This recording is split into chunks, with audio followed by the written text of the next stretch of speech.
Magandang umaga po sa lahat. Maraming salamat sa iyong panahon para tayo sama-sama upang pakinggan ang magandang balita. Merry Christmas at saka God bless us all.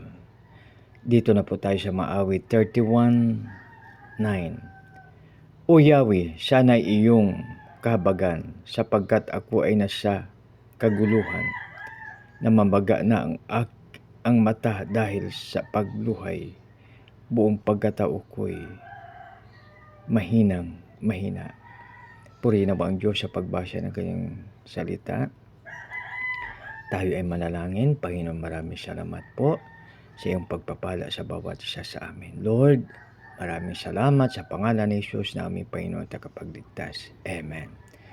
Ano man ang ating sinusuong o ano man ang ating kalagayan, mapalad po tayo dahil mayroon tayong Diyos ng mga Diyos, Hari ng mahari at Panginoon ng Panginoon na pwede nating tawagan na wala na tayong dapat pang dadaanan kundi diretso po sa Kanya.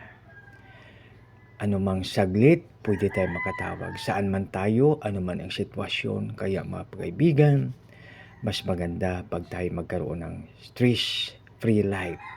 Dahil ang ating Diyos ay makapangyarihan at siya ay pinakadakilang makipaglaban.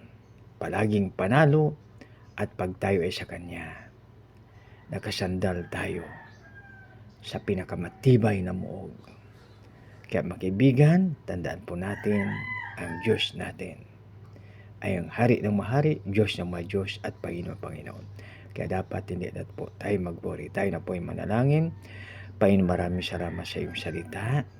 Maraming salamat o Lord na kung kami ay sa kaguluhan, kung kami ay sa kagipitan, anuman ang aming sinusuong, mahina man kami, nandyan ka na magpapalakas sa amin. Lord, maraming salamat.